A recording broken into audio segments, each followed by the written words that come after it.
I have come to the holy ground, the holiest of holy grounds for us gamer nerds. And that is, I am at the headquarters of Nintendo. Now, you can't get inside. There's no tours, there's nothing like that. You can't just walk in.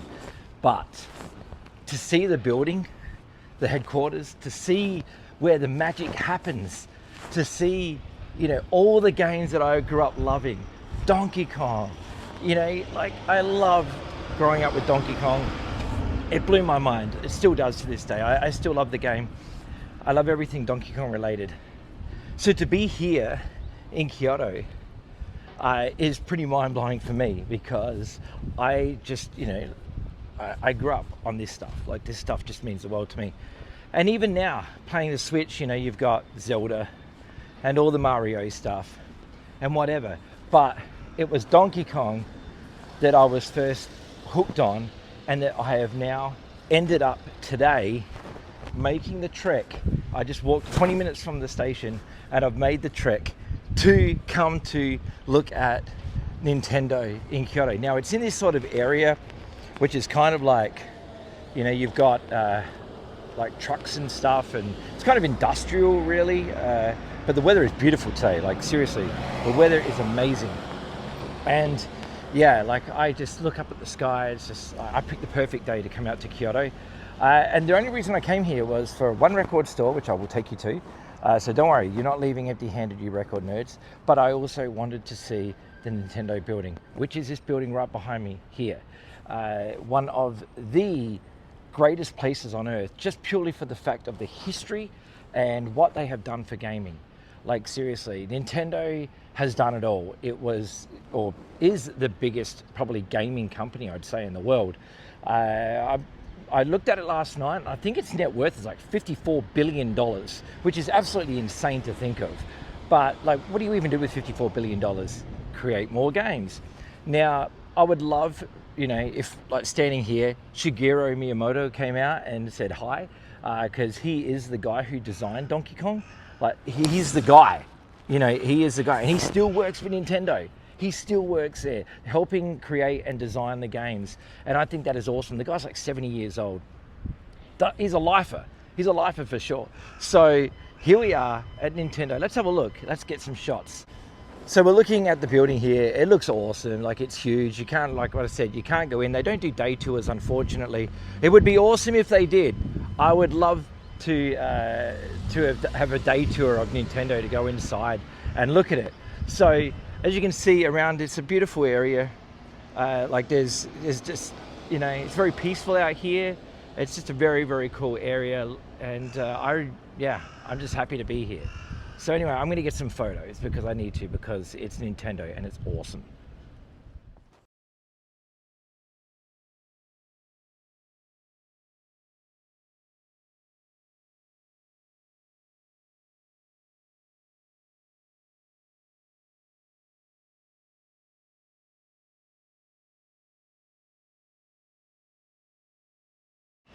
Well, I did it. I came out here, I got some photos and stuff, but I have made the trek to the holiest of ground of gaming, Nintendo headquarters here in Kyoto. I am now going to take you to a record store. Like I said, I would not leave you empty-handed. I know some of you are probably sitting there going, why is he showing me all this nerd shit? I'm a nerd. Deal with it.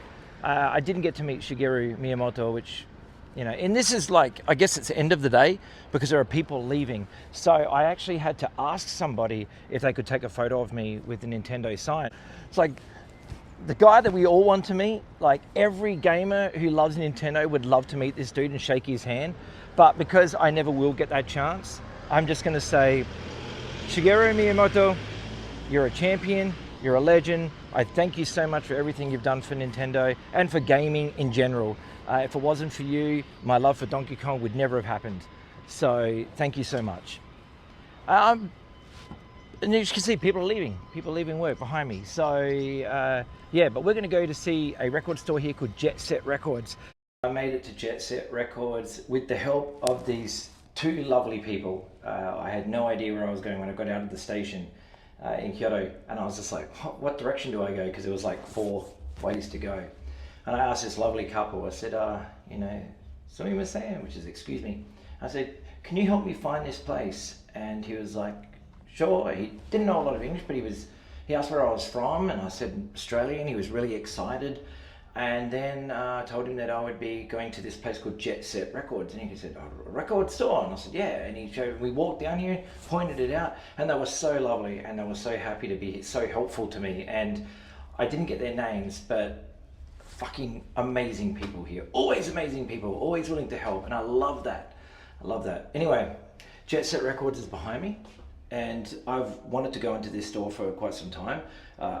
Like I said, I think it's a record label as well as a record store, but let's go in.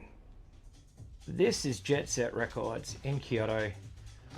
Really cool Japanese pop rock section. I found some records, so this is good. But yeah, if you're into hip hop or Japanese rock, this is a place you want to come to. So if that works for you, come and check it out. And they're right in the heart of Kyoto. I just got given a map of all the record stores, so I'm going to go check out some more. So that wasn't the plan, but it is now. Thank you so much. Arigato. I just went to this store called Happy Jack, which I was advised to go and check out on my map. And Happy Jack is closed on Wednesdays, which is the only day that I'm in Kyoto. So if you're traveling to Kyoto and you want to go to Happy Jack, keep that in mind. All right, so there is your helpful bit of advice for the day. Parallax Records. It's next to a skate shop. This is a good sign. Oh man, Wednesday is not the best day to come to Kyoto. 2 record stores are closed on Wednesdays. Parallax Records is also closed. So, man, I'm not having much luck. Why did I pick Wednesday? Like, why was I sitting around going, Wednesday would be the good day to go to Japan, to go to Kyoto and buy records. That was stupid. So this area though is like the area for records. So this is, if you are coming record shopping, don't come on a Wednesday, but come to this area and you should be able to find everything you need. One of the things you got to remember when you come to Japan is that you're not going to find the record stores with ease. It just doesn't happen. But I'm on this awesome street. I love this street. Okay, so I found the building and we just need to go to the 4th floor and find the record store. And apparently they have all genres in there. So we should be able to find it pretty easily. People here are very friendly and very eager to help. So this is a good thing. So this place looks kind of posh, but apparently there's a used record store here that's huge. So I'm looking forward to being a part of, oh wow, yeah, look at this. And where are we here? Face Records.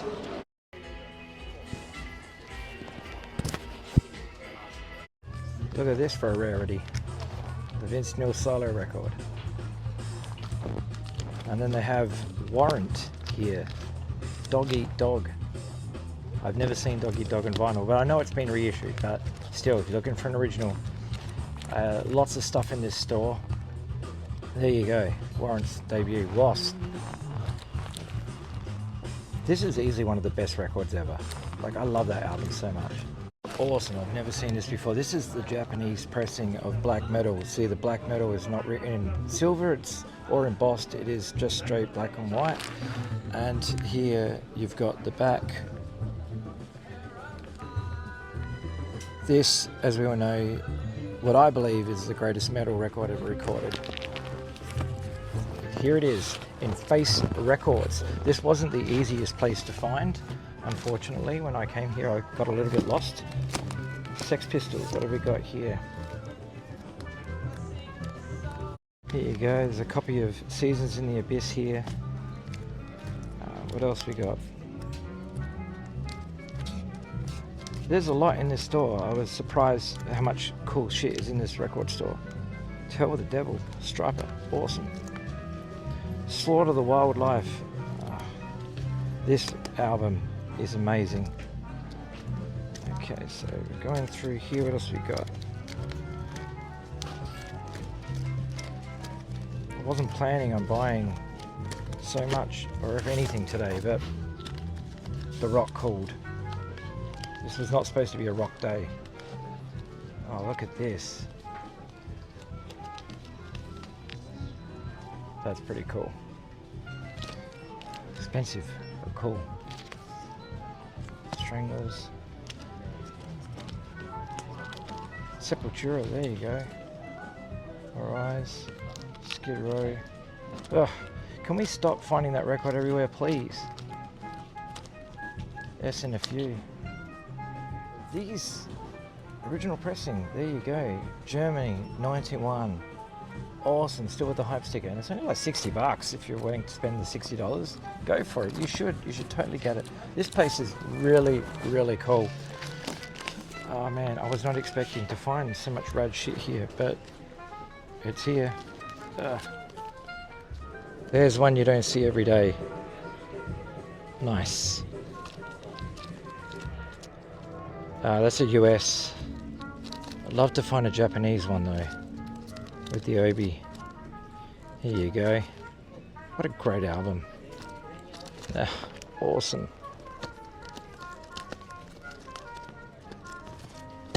Okay, what else we got? There's so much here. Pantera for you Pantera fans. Queensryche. Poison, Native Tongue. Is it really that hard to find this thing? Oh man. I think I bought a copy for like £2. Okay. Reach for the Sky by Rat. Detonator by Rat. I'm not looking forward to the Kiss section. I'm sure the Kiss section's going to be out of this world. There you go. What a great record. That's one of the best. Yes, awesome. Okay. Oh, only ones. There's some Aussie. Diary of a Madman. It's not a bad price for these records. It's like $25 each. Ah, classic. My favourite Megadeth record. Lynch Mob. Okay, what else we got? The only ones. Even Serpent Shrine. You know, I've seen so many like Only Ones records here in Japan, which is amazing because, hey, I've got this one. It's a 2-record set. This is cool. I see so many Only Ones records here, which is great to see that they were so big here. Because they're awesome. Okay, what else we got? Ministry. Lots of Led Zepp. It's not expensive either. This is cheap. These are cheap, these Led Zeppelin records. There you go. $6 for Anthrax's I'm the Man. That is an absolute bargain. Okay, Dan, this is for you. So let's go through the Kiss section since you love them so much. So here we go. Have the poster. Onus, US original, but it doesn't say poster. Crazy Nights.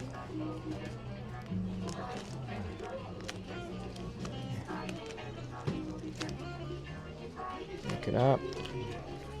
See, here is Rock and Roll Over as a gatefold cover, and I've never opened it up to see the gatefold. But there you go, because my version's not a gatefold. Here's that Kiss Originals. So this is like $100. So whatever you paid for it, Dan, I'm sure it wasn't $100. So you did all right. Well, maybe you did. Well, no, I don't know. LA Guns. There you go. There's a bunch of rock here. All right. Iron Maiden.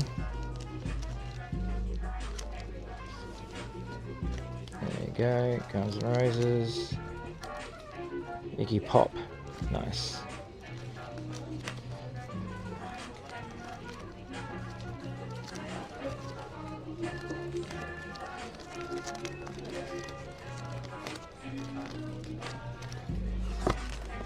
Okay.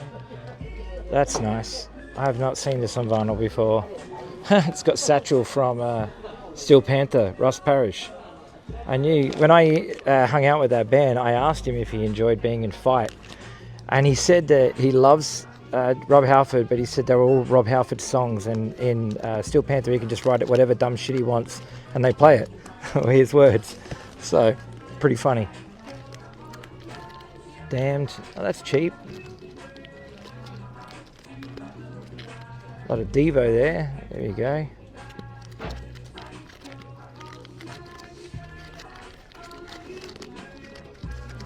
Okay, Damn Yankees. Dio Dream Evil. It's in good condition too. Oh, there you go. What a great album. Def Leppard, David Lee Roth, Damned, Music for Pleasure. That's cheap. Here you go. Aerosmith. Really? Big ones is... No. Badlands. Why is this record so rare? I see it sell for insane amounts of money, and here it's just the same in Japan. Wow. I want that record, but I'm never going to pay that kind of money for it. To me, it's a $20 record max. But what else we got? Broken Bones.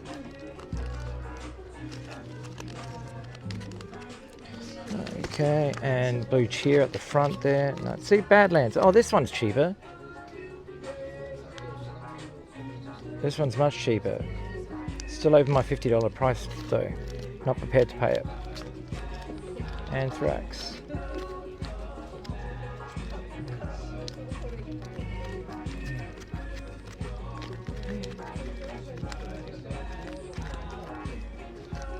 Okay.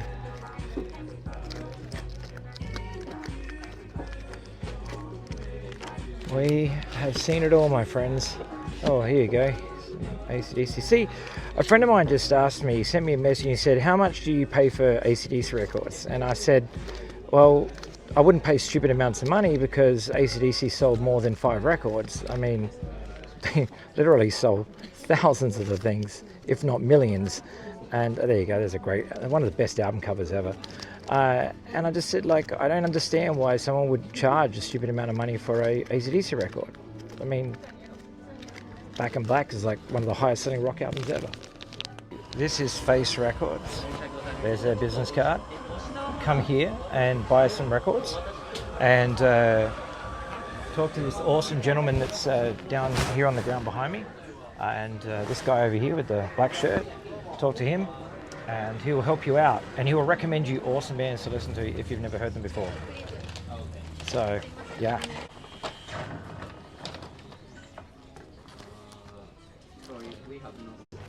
Face Records. They are at the top of this department store, and yeah, that was awesome. It was well worth coming out and checking that out. I'm going to head back to Shinjuku now.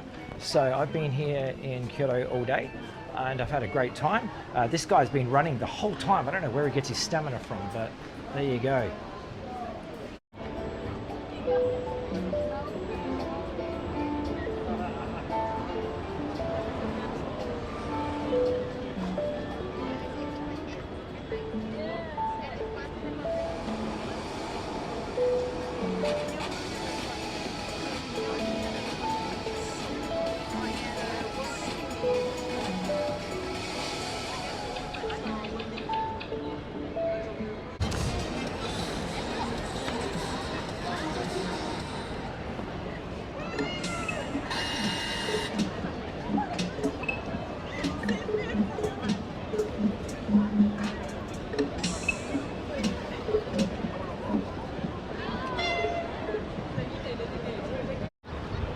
Here we are again, walking the streets of Shinjuku back to our hotel after a wonderful day in Kyoto. Funny story happened that I want to share with you because I think it's funny and it's relatable to me and where I'm from, Adelaide, Australia. So here's the deal. I was standing in line at, I forgot the name of the station, but I had to get back to Kyoto station in order to catch the bullet train back to Tokyo. So anyway, I'm standing in line, I'm all confused because I'm trying to work out which direction. And I said to the guy, some guy that was in line, I just said to him, hey man, like, is this going to Kyoto? The poor dude, it's not his fault, he didn't understand me. You know, like, I get it, I'm in a foreign country and I'm not even trying to speak the language. But I'm saying, you know, train to Kyoto, and he didn't. But then he said, oh yeah, Kyoto, yeah. And then I hear this voice behind me say, yeah, it's confusing, isn't it? And I turned around and there were these two girls standing behind me, and they said, And I just looked at them and said, wow, your English is really good. And they were really thankful for that. They said, oh my God, thank you so much. I guess, they don't get to use their English much, being that you're in Japan. But anyway, we started having a chat, and they were asking me where I was from, and I said I was from Australia. And then they got all excited because one of them had been to Australia like this year and was there for 6 months. And I said, oh, cool, where were you in Australia? And she said, Adelaide. And I thought that was funny because that's where I'm from. And I told her that was where I was from. I said, oh, that's actually my hometown. I said, but I live in Melbourne. My mum still lives there. And I told her, when my mum lives, and she got all excited. Oh, wow, that's loud. Anyway, and she got all excited because she loved it there where my mum lives. She thought it was incredible. And she was blown away that this was a thing, that she was talking to some stranger in Kyoto after she'd just gotten back from Australia, where she'd spent 6 months learning English in Adelaide, which is my hometown. So she thought that was really, really bizarre. And I said to her that, where else did you go? Did you end up going to Melbourne? Anyway, she says, no, I didn't get to Melbourne. I didn't get to anywhere else except Adelaide. And I just started laughing, like, you come to Australia and you spend 6 months in one city, and it's Adelaide of all places. And I'm not shitting on Adelaide, I'm just saying, like, Adelaide's tiny. If you've never been, Adelaide is a very, very small city. And if you're coming from a massive city like this, and then you're landing in Adelaide, which is tiny, like, it's probably going to be like, I don't know, like, pretty boring for you maybe, I don't know. But anyway, I thought that was a really interesting story, and they were absolutely lovely people, and they helped me out, and they even spoke to me, about stuff. Like, they asked me what I love about Japan the most, and I told them I love Japanese bands. I love the music here. And they thought that was really crazy because they didn't know any of them. They had never heard of any of the bands that I mentioned, and I was in Kyoto, so I thought, well, I'll say Otoboka Beaver because Otoboka Beaver are from Kyoto. So I said that, do you like Otoboka Beaver? They didn't know who they were. They said, I don't know who that is. And I said, oh, they're actually really big now. Like, they're blowing up outside of Japan and doing really, really well. And she said that they mainly listen to Western music, like not country and Western, as in like, foreign music. Like, they don't really listen to much Japanese stuff because they said most of the stuff that they know about is K-pop. K-pop's really big here apparently, and so they don't listen to like Guitar Wolf, and they don't listen to Teen Generate, and that's cool. I understand it. Not everybody does. It's a very select audience. I went to a number of record stores, but as you would have seen in the video, like 2 of them weren't open because it's Wednesday. For some reason, you don't open up a record store on a Wednesday in Kyoto. So bizarre. So it was that, and I went to Jet Set Records, I should say. I'm going to walk, which was awesome. Like, even though it's not, they focus mainly on hip hop, which is not my style of music at all. I don't listen to hip hop. I'm not after NWA broke up, it was kind of over for me, but it's not quite true. I do like other artists like Z-Trip and stuff like that. But anyway, that's not important. But this store is really heavily focused on hip hop. So if hip hop is your thing, that's the place to go to. But it does have this cool section of like Japanese bands. And so I knew about this record that I wanted because there is this comedy duo, but they're a guitar-driven pop band. Like, I don't know, their songs are so catchy that even though you want to not like it because it's not the music you like, you can't help but like it. The band is called Bed In, and they have an album called We Are Bed In, and their albums are fucking impossible to find here. But they're a comedy trio, right? Oh, duo, I should say. 2 girls. And one of them, like, she's like a really incredible guitar player, like a really, really good guitar player. And she plays the Gibson SG, and she's like, does videos on that you can find on YouTube and stuff like that, where she's like playing like thrash metal and stuff like that. She's awesome, right? Anyway, her name's May Chan, I think it is, or Chan May or something like that. But anyway, she's in this band called Bed In, and she did a guitar solo, or this record, this garage rock surf whatever record, kind of like traditional Japanese music, but then it's got her playing guitar on it. And I found out about this record a long time ago, and I thought like, oh man, I've got to find this record.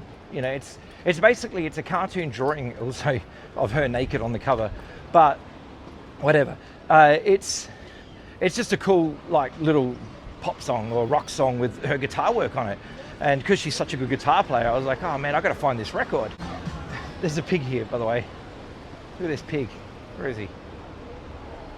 Can we get him? No, you can't really tell. But anyway, there's a pig in the sign. But anyway, as I was saying, so anyway, I knew that Jet Set Records had this record, and because I saw it on their Discogs. And so I went there and I said, hey man, do you have this record? Now this was impossible trying to find Bed-In records, because you type it in English on the website, it doesn't bring it up. You type it in a Discogs on the website, Bed-In doesn't turn up. What you need to do, and this is the only way we found out about it, I was able to explain it to the guy, was that I went on Google, I typed in Bed-In Japan band, and then I brought him over to the computer because he had a tablet in there, an iPad you could look at. And I said this, and he said, oh, comedy duo. And I said, yeah.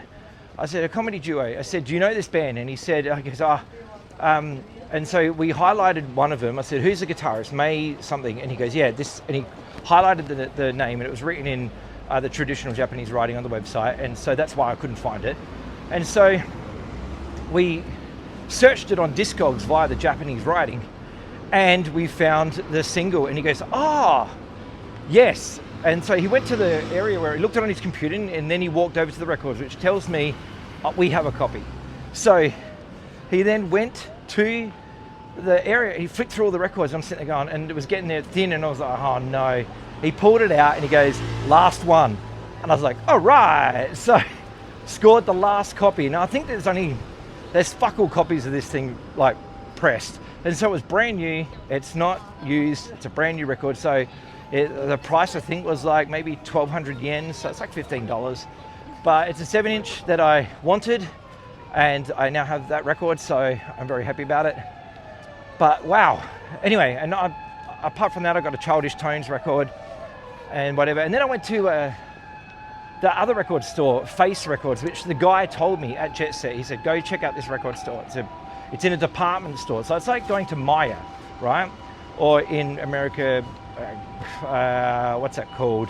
JCPenney. And then on the 4th floor, you have a record store, like just in there. And it was all used records and stuff. And you would have seen the video, had amazing stuff there.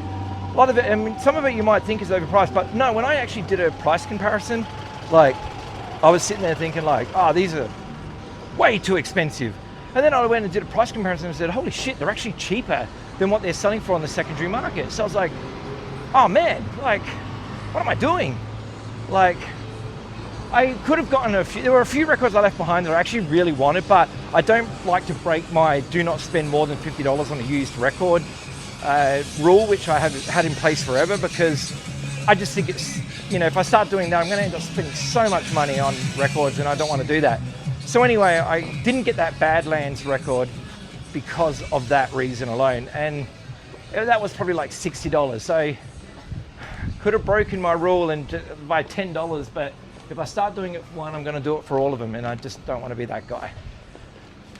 Oh man, I'm exhausted. What a great day this has been for record shopping. Again, I said to myself, no more records, but couldn't help it because he had stuff. And the cool thing about it is that Face Records, and I highly recommend if you go to Face Records, go talk to that guy that was on the video that you would see on there, and tell him that you saw the video and that you and ask him about bands, and he will give you like a whole stack of bands to check out. Like he just kept bringing over records. I was at a record listening station. He goes, oh, you can listen to the records here.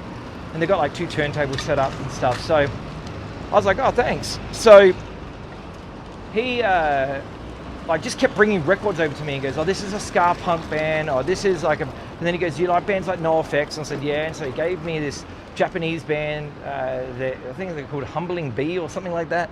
And it was like 440 yen, and it's like NoFX but Japan, and it was awesome. And I heard like half of the first song. I was like, yes, I want that. And then he brought me some other records and stuff. You'll see it all when I do a big reveal video at the end of this series of all the shit that I bought while I've been here.